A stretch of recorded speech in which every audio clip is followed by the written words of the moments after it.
Ya, sebelum saya jawab itu, tapi gini Mas, pertanyaannya adalah em, anggota Security Council-nya, anggota Dewan Keamanan Tetapnya ini yang berperang gitu Iya, masalahnya. Rusia ya, Itu, mereka nggak Rusianya yang veto ya. berperang gitu. Jadi kalau mau dibuat resolusi, ya mereka yang Di berperang gitu veto loh. pasti ya. Jadi iya pasti kita harus ambil posisi yang clear di situ. Abstain kah? Saya pikir kita harus abstain gitu. Kita nggak boleh.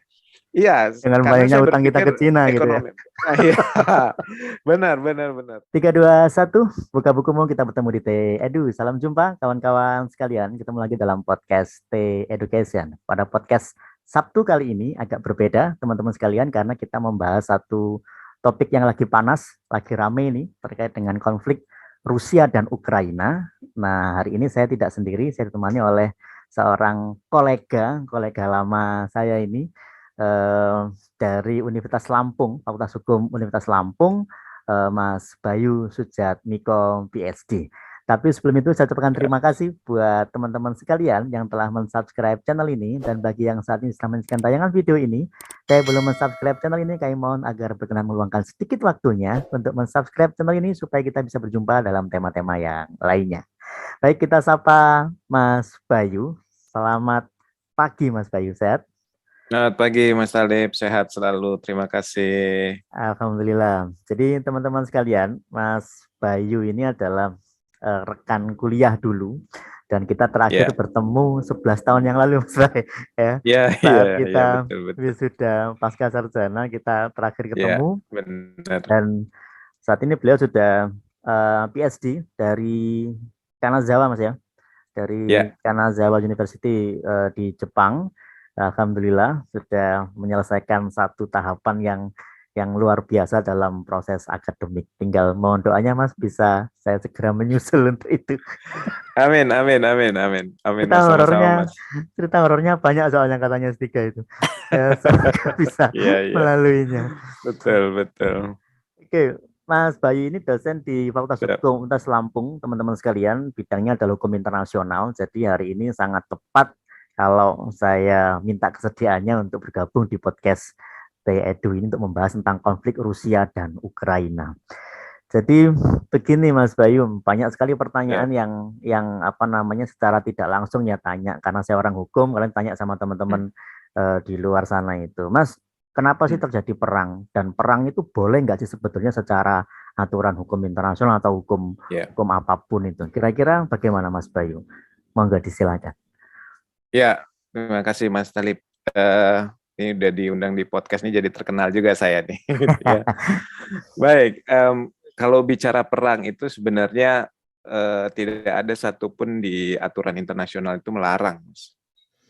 Tapi permasalahannya gini, kalau saya sendiri sebagai orang Islam gitu ya, kalau di Al-Quran itu juga nggak ada larangan untuk perang gitu. Malah ada beberapa ayat itu, contohnya di Al-Baqarah 190, 191 gitu ya. Itu kita disuruh berperang untuk orang-orang yang memang di dalam Al-Quran itu melanggar seperti itu. Tapi yang perlu kita garis bawahi adalah tidak melampaui batas gitu. Nah, tidak melampaui batas inilah yang menjadi ukuran kita. Ternyata beberapa konvensi internasional mengadopsi itu gitu. Jadi terciptalah Den Haag Convention, Geneva Convention, dan protokol tambahannya bukan pelarangan perang sebenarnya gitu, karena nggak ada redaksionalnya prohibition gitu ya, atau pelarangan gitu, tapi bagaimana requirement-nya sama aturannya gitu, batasannya gitu ya, Pembatasannya ya. pembatasannya gitu. Nah, jadi prinsip-prinsip yang harus dianut dalam berperang itu ya malah itu yang diatur gitu. Karena begini juga Mas Talib, saya berpikir bahwa um, setiap negara kan punya kedaulatan gitu. Malah yang hari ini yang paling mencekam itu sebenarnya perang ekonomi, ini perang dagang. Sampai negara itu dimiskinkan itu ya pakai ekonomi begitu. Kalau kita lihat negara-negara Afrika, dan kalau kita tidak sigap, ya mungkin kita sedang menghadapi itu hari ini gitu ya, dengan politik dagang Cina dan negara-negara adidaya lainnya begitu. Nah, tapi kalau secara perang fisik, saya mungkin belum menemukan gitu ya kata yang tegas gitu ya untuk melarang perang. Tetapi juga di setiap di setiap konvensi perjanjian yang sifatnya publik itu selalu dikedepankan seperti apa yang menjadi logonya United Nations gitu, ada peace, ada dignity, ada kemudian ada equality dan healthy planet gitu. Jadi harus mengedepankan itu semua gitu. Jadi memang kalau kita lihat invasi Rusia, ya semua negara mengecam gitu kan, tapi nggak ada yang berani ngambil ngambil tindakan gitu. Sampai negara-negara kemarin saya baca itu Kanada dan Jerman, dia aja berani kirim senjata gitu. Kalau untuk bantu fisik artinya mengirimkan pasukan, ya nggak berani juga gitu. Jadi sama-sama, kalau saya kutip dari tulisannya Pak Dahlan Iskan itu perang hati-hati gitu. Wah, memang benar gitu. Jadi perang ini sekali ngambil langkah salah, Habis bahkan sudah. Indonesia pun, ya betul, Indonesia pun nggak berani ngambil tindakan. Cuma dalam statementnya pemerintah Indonesia mengecam tindakan. Ya namanya kemanusiaan pasti kita kecam gitu. Karena ya dampaknya itu lebih banyak gitu, selain kerusakan fisik, human race juga, kemudian ada dampak pengungsi, ekonomi dan lain-lain gitu. Saya pikir itu Mas Talib ya. Artinya tidak tidak saya temukan begitu ya kata-kata pelarangan di dalam beberapa konvensi. Hanya beberapa batasan-batasan yang harus kita hormati, prinsip-prinsip kemanusiaan, kemudian prinsip-prinsip keadilan harus dijunjung tinggi dalam berperang. Iya, Kira-kira begitu, Mas Talib. iya, terima kasih Mas Bayu. Jadi sebagaimana pernah saya pelajari juga dalam hukum moneter itu kan bahwa Mhm. ada pertentangan juga di masyarakat internasional. Percuma loh kita mempelajari hukum moneter itu karena Betul, ada yang bilang gitu ya, mempelajari aturan betul, perang, mempelajari batasan-batasan perang, tapi dalam prakteknya mesti dilanggarnya. Misalnya apa melarang tentang menyerang penduduk sipil secara sengaja, bangunan-bangunan betul, yang tidak terkait dengan instalasi militer seperti rumah sakit, sekolah dan betul. lain sebagainya. Tapi kalau tentaranya sembunyi di dalam rumah sakit terus siapa kan harus disikat juga. Iya, iya, iya. Nah akhirnya kan Benar, benar, benar, batasannya benar. jadi rancu betul sehingga Iya, ada yang berpendapat seolah-olah percuma mengatur hukum perang itu. Kalau memang tidak dilarang ya sudah biarkan saja. Tapi kan mhm, sebagai masyarakat modern yang apa namanya beradab gitu ya, ya bahkan betul, di dalam Al-Qur'an pun juga betul, diatur perang tidak dilarang tapi jangan keterlaluan gitu ya. Ada rambu-rambu betul, yang harus betul. dibatasi. Nah, Mas Iya. Bayu, secara poin dasar utamanya sebetulnya konflik Rusia Ukraina ini apa atau poin utamanya ada di mana sebetulnya? Nah, nah ini lebih menarik lagi sebenarnya, Mas. Jadi kalau kita pernah ingat ada apa kecelakaan pesawat Malaysia Airlines ya di atas langit Ukraina, itu sebenarnya sudah terjadi konflik antara kaum separatisnya Ukraina di bagian selatan. Ini kalau kotanya saya nggak tahu, itu kotanya susah, Susah bahasanya susah bacanya. gitu ya, susah bacanya. Jadi konflik itu memang sudah berlangsung lama dari 2014 kalau tidak salah. Nah kemudian juga ketika presiden yang pertama itu, presiden Moskow-nya si Ukraina yang di 2014 yang kalau nggak salah Viktor Yanukovych itu ya yang dilengserkan, Iya, itu karena tidak mau gabung sama NATO NATO. Betul. dan Uni Eropa. Itu kan jadi konflik bertambah, kemudian digantikan dengan presiden yang hari ini yang dalam tanda Sangat kutip pro dengan artis katanya gitu iya, ya, sangat pro dengan Uni Eropa gitu ya. Jadi ini mengundang Rusia untuk bisa apa ya, mengelengsarkan gitu ya, sampai statementnya itu di berita itu Presiden Rusia bilang bahwasannya ayo jangan ke pro Nazi, kita kembali ke budaya kita gitu ya, karena memang serumpun ya. dari dulu serumpun, ya artinya seperti itu. Nah jadi dari 2014 sampai 2016 itu kan memang konflik yang selatan ini menjadi problem, sehingga ketika 2019 kalau tidak salah itu mendeklarasikan bahwa mempunyai kemenangan di bagian selatannya Ukraina. Dan memang kenyataannya memang Rusia yang kasih Supply ya. menurut data yang saya baca memang Rusia yang suplai senjata gitu. Sampai Rusia itu memberikan paspor, masuk bagian dari negara Rusia dan memberikan paspor kepada wilayah tersebut, kepada warga negara tersebut. Nah, ini juga yang memicu bahwa perbatasan antara daerah konflik itu memicu Ukraina untuk menginvasi daerah tersebut. Sehingga pada 2020 kemarin, ya kita baru hitung 7 hari ya sama hari ini gitu ya. Nah, ini pecah konflik, walaupun memang ada perjanjian damai sebelumnya, Mas, kalau tidak salah itu dipelopori oleh Prancis dan Jerman gitu ya.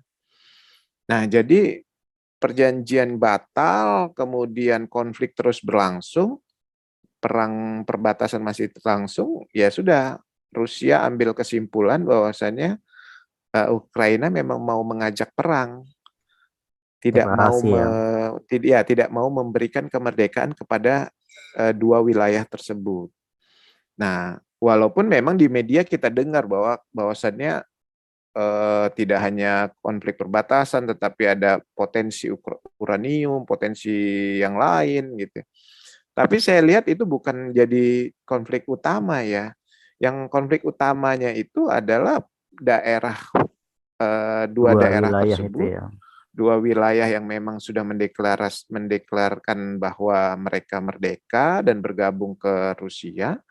Dan yang kedua adalah gabungnya Ukraina di Uni Eropa dan NATO. Nah, ini yang jadi masalah besar untuk Rusia. Kenapa? Karena berbatasan langsung dan kemudian ada isu bahwa akan dibangun sebuah militernya perwakilan Amerika seperti di Kepulauan Okinawa di Jepang, kemudian Filipina, kemudian Taiwan juga. Nah, ini jadi polemik yang mungkin memicu Putin harus ambil kesimpulan gitu. Nah, tapi dalam hal ini saya harus acungi jempol. Kenapa? Sebenarnya gampang gitu loh, Mas, menjatuhkan bom itu lewat pesawat udara, tapi tidak dilakukan begitu. Yeah. Kedua negara tidak melakukan itu menahan gitu ya. Ya, artinya mereka menahan bantuan dulu dari asing gitu ya. Nah, jadi kalau digempur dengan pesawat udara, nah, ya itu hancur lebur begitu kan. Tapi permasalahannya juga di Ukraina ini ada histori Chernobyl, Mas. Jadi betul. Ya ada reaktor, ada industri nuklir di situ. Dan bahkan nggak cuma satu, ada 4 di situ. Nah, jadi kalau misalnya diserang dengan kekuatan penuh udara, ya kita nggak bisa bayangkan itu kan beberapa korban jiwa. Dan saya pikir Vladimir Putin ini pintar karena dia nggak mau nanti dituntut sama dunia internasional, dia telah melakukan genocide seperti itu gitu, atau dia merusak tatanan perekonomian dan industri nuklir di situ gitu. Nah, saya pikir itu, Mas. Jadi konflik utamanya itu adalah perbatasan wilayah dan juga gabungnya Ukraina di NATO dan Uni Eropa. Iya. Nah, dalam strategi pertahanan mungkin ini tidak bagus sekali gitu untuk kelangsungan kestabilan politik mereka gitu politiknya Rusia. Karena kita tahu juga secara sejarah kan NATO itu dibentuk kan untuk mengantisipasi kebangkitan Rusia gitu kan ya dulu ya. Jadi dibentuk Pakta Atlantik Utara itu kan supaya kalau Rusia ngamuk nanti ke depannya itu sudah ada pertahanan sudah bangun gitu. Nah, ini malah saudara berkata sepupu ya, atau saudara kandung ya Ukraina ini kok malah dengan mereka gitu ya. Sehingga ini yang mungkin membuat tidak dapat ditolerir oleh Rusia gitu ya, sehingga dia Iya, menginvasi saudara saudara kandungnya ini si Ukraina ini. iya, betul, Nah, betul. kemudian ini Mas yang terakhir ini ya, karena apa Ya, namanya, sejauh ini kita memantau ada beberapa kali peperangan yang terjadi pasca Perang Dunia Kedua. Kita ambil contoh yang terbaru aja yang muda, misalnya di Syria, kemudian Afghanistan, Irak, Lebanon. Eh, Peran internasional ada di mana sebetulnya, Mas? Termasuk yang terakhir Rusia sama Ukraina ini. PBB ada di mana posisinya? Apakah PBB tidak punya kewenangan untuk turun pasukan perdamaian lah, atau apa istilahnya, dalam menengahi konflik ini? Kalau sejauh ini perang-perang yang ada di wilayah-wilayah lain, PBB kadang turun, kadang tidak. Ini kira-kira ya, ada di mana posisinya? ya. Sebelum saya jawab itu, tapi gini, Mas, pertanyaannya adalah em, anggota Security Council-nya, anggota Dewan Keamanan Tetapnya, ini yang berperang gitu Iya, masalahnya. Rusia ya, Itu. mereka nggak Rusianya yang veto ya. berperang gitu. Jadi kalau mau dibuat resolusi, ya mereka yang Di berperang gitu veto loh. pasti ya. Jadi iya pasti diveto. Cina begitu, apalagi Cina sebagai negara komunis gitu ya, sama-sama komunis. Rusia, Cina, Vietnam itu tuh sudah ambil take positions gitu ya untuk membantu dalam Ancang-ancang bidang ya. apa gitu, ancang-ancang. Sehingga Barat juga melihat. Nah, itu dari segi politiknya. Nah, tetapi saya juga agak sedikit mengkritisi apa pendapat dari sekjennya PBB pada beberapa hari yang lalu akan memberikan embargo yang terberat untuk Oh, untuk Rusia karena telah Rusia. menginvasi. Nah, sebenarnya memang betul bisa dilakukan dengan annual meetingnya di Majelis Umum United Nations. Tapi negara juga harus hati-hati untuk mengambil posisi. Apakah dia pro terhadap putusan untuk mengembargo atau dia abstain dalam hal itu. Gitu. Misalnya Indonesia saja, ketika kita mau ambil posisi kita mengutuk serangan Rusia sehingga kita pro untuk Embargo. setuju untuk PBB melakukan Hmm. embargo. Nah, kita baru teken perjanjian itu untuk bangun kilang minyak dengan Pertamina, antara Rusia dan Pertamina. Ini juga jadi polemik ini dalam ekonomi internasional. Apalagi gelontoran dana dari Cina itu sangat besar untuk beberapa industri di Indonesia. Indonesia, betul. Nah, memang secara teknis di dalam Majelis Umum PB, karena kita tidak berharap ke Dewan Keamanan. Dewan Keamanan sudah nol gitu kan, karena anggotanya yang berperang, anggota tetap. Nah, tapi jalur Majelis Umum di dalam annual meeting ataupun meeting dadakan itu bisa disepakati voting keputusan terbesar menyatakan bahwa Rusia akan mengembargo. Nah, kita harus ambil posisi yang clear di situ. Abstain kah? Saya pikir kita harus abstain gitu. Kita nggak boleh. Iya, Dengan karena banyaknya saya utang kita berpikir ke Cina gitu ya. ekonomi. Nah, iya, benar, benar, benar. Nah, karena ya kalau kita lihat lebih dalam, nggak ada untungnya, Mas. Kita harus mengutuk Rusia gitu ya. Tapi memang kita, artinya secara politik ya, kita menentukan putusan di United Nations, walaupun sekarang kita menyatakan bahwasannya memang mengutuk Rusia dalam menginvasi. Banyak hal yang bisa kita lakukan. Tetapi kalau keputusan formal di dalam United Nations, saya kira pemerintah harus jeli, harus bisa menimbang baik buruknya gitu. Karena saya melihat tidak ada keuntungan ketika kita ikut pro UN untuk mengutuk Rusia gitu. Yang ada malah Nah, kita sendiri yang ada babak kita belur. bisa betul itu jadi problem. Nah, kalau memang lewat Majelis Umum PBB, saya pikir bisa untuk bisa memberikan solusi ya. Tapi tidak mendiskreditkan Rusia ya, tapi harus bersikap adil gitu. Netral ya. Artinya harus memberikan ruang mediasi, harus dikedepankan perdamaian gitu.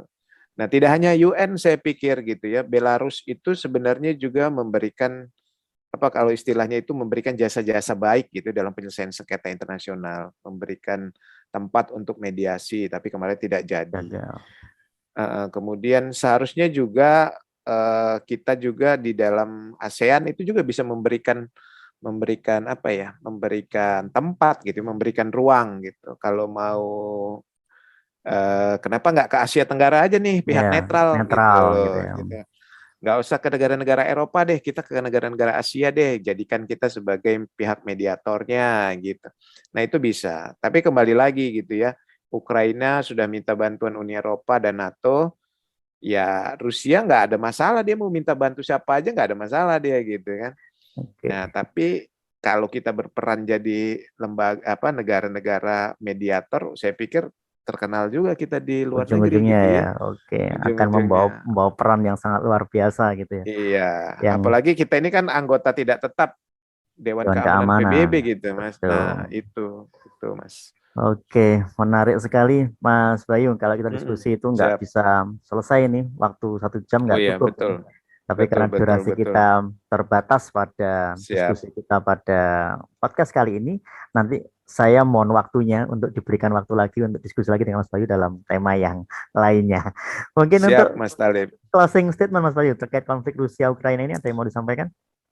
Ya, sebenarnya tidak ada yang menguntungkan ketika kita melakukan perang fisik, karena jalur-jalur damai bisa kita lakukan untuk menyelesaikan permasalahan. Nah, tetapi kembali kepada kedaulatan negara masing-masing. Ketika memang invasi senjata harus dilakukan, ya itu kembali ke kepentingan negara-negara. Nah, kita pernah sebagai pelopor gerakan non-blok, saya pikir tidak ada salahnya kalau kita mengulang kegiatan Posisi itu kita ya, gitu ya. aktivitas itu. Jadi terlihat di dunia internasional bahwa memang di tujuan undang-undang kita untuk menciptakan perdamaian dunia itu terlaksana dengan baik, sehingga kita memang dinilai oleh negara internasional sebagai negara yang cinta damai seperti itu. Nah, tapi ya kita tidak bisa menempatkan diri kita sebagai Rusia atau sebagai Ukraina, karena dua-duanya punya argumentasi yang baik gitu ya untuk bisa mempertahankan negaranya ataupun menginvasi negara lain. Tapi yang paling disesalkan adalah korban kemanusiaan dan korban fisik ya, ekonomi dan lain-lain. Saya pikir itu saya tidak berani menempatkan diri sebagai Rusia atau Ukraina, tetapi bagaimana cara mempelopori perdamaian itu paling penting untuk kita ambil sebagai pemerintah Indonesia. Saya pikir itu, Mas Talib. Luar biasa sekali Mas Bayu atas statementnya. Baik, terima kasih Ya, teman-teman sekalian telah mengikuti podcast ini dari awal sampai akhir. Terima kasih juga Mas Bayu atas waktunya. Semoga kita bisa siap, berjumpa lagi dalam tema-tema yang lainnya. Saya dan Mas siap. Bayu pamit. Saya akhiri. Semoga sehat selalu teman-teman sekalian. Sampai jumpa.